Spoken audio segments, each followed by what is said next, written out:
I used to binge eat a lot and throw it up as a kid, and mostly it's like ramen. Okay, why is because my parents were very, very busy when I was younger. I was really left to my own vices as a kid. So the first thing that anyone really learns is how to cook ramen, right? You put the thing in the boiling water, right? And so, but my feeling of abandonment started when I was very, very young, because there's multiple situations that happened. And then when I moved to the U.S., that feeling of abandonment continued because my parents were working hard. They had no money. They were working 7 days a week, both of them, which is very understandable. But I felt guilty as like a 9-year-old to tell them that I feel a certain way because my grandma told me, "You must be a man," right? And then so I started using food as the comforting mechanism. But the actual act of like vomiting actually felt better than eating the food. And so I actually used to purposely do that. It wasn't really until later on I started a lot of the mindfulness meditation. I start creating my reality, so I can say that, hey, this is not my end result of what I want to achieve. So instead of leading a reactive life, I started leading a proactive life. Okay. And then I think that was the biggest thing that really allowed me to accelerate. And then the food thing came, afterwards, where I started eating healthy, eating the colors of the rainbow and a lot of plants and stuff like that. And it got rid of, gluten and processed foods and fried foods and stuff like that. And then boom, it was a miraculous shift that exploded out of nowhere. But it's always a moving target, Right. And let's kind of go back to your childhood. So when traumatic events happen, and some psychological traumatic events happen, the body releases endorphins. Endorphins is our body's own morphine, endogenous morphine. There's a reason that when someone takes heroin or morphine, they have an effect, because the body makes its own morphine. So when a traumatic event happens, you can get this release of an endorphin. And that release of endorphin your endorphins will go up, and then they start to go down, and you can start getting withdrawals, right? And I'm not sure if the trauma was enough for you as a child for that to happen, where it was enough where you had a withdrawal. But I do know one thing: if you have an emptiness inside and you feel abandoned, that's a loss of control as well. And when you ate the food is going to release certain chemicals and hormones in the brain to make you feel better. So you're filling that void with the food, right? Yeah. You get that release. The second time you eat, you get that release, and then what ends up happening is your brain creates a neural pathway. Now take it a step further.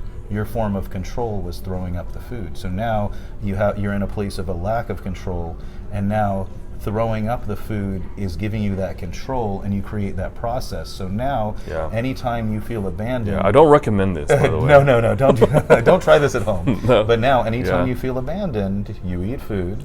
You throw the food up. Your body releases these neurotransmitters. And before, what's interesting is, and the hard thing about addictions, because that was an addiction, and I'm glad you were able to work through it.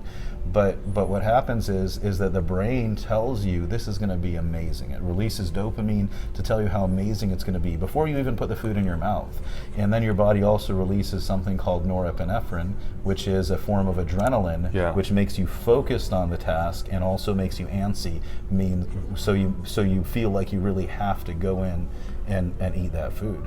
And the way to overcome that is somehow you have to stop that pattern. Because if you don't, it gets stronger. That programming gets stronger and stronger and stronger. So that's, and if we could dig and we can kind of look at your timeline even more. And thank you for sharing and for being vulnerable, because most people, the fact that you can do that shows that you're progress. Yeah, it shows progress. Yeah, it shows progress, because I know 5 years ago, I could have never. I don't know even if now I can fully kind of open up, right? Yeah. But let's say 10 years ago, would you have been able to say this? Absolutely not. Yeah, right. So I kept to myself because it was a form of control. And I think the more that people knew about me, the more control I had, but it was quite the opposite. The more I hid, the less control I actually had.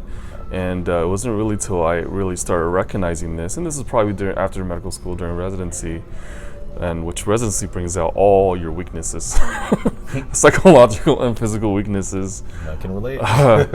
And that, you know, there was a point where I was just so stumped so low. I was on night shift, and I really depend on sunlight to make me happy. Yeah. So I was on night shift, and all this depression just came like wrapping down.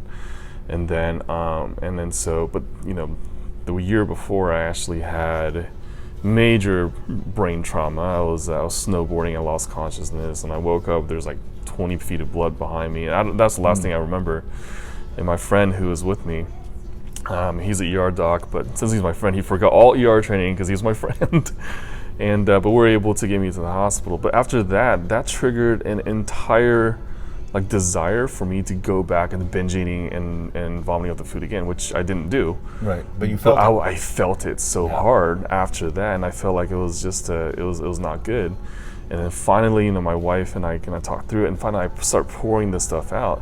That was the time when I got into social media, and I start telling my story, and then start figuring out that other people had similar things. And all of a sudden, that lack of control became a really positive thing that I reflect on myself.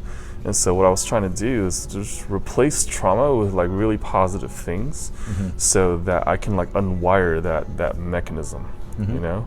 And so I think the human brain is so interesting because, you know, we have so many thoughts, and 95% of what we do is purely habitual because of the wires that were existing in there, and then the 5% that are purely on the conscious side.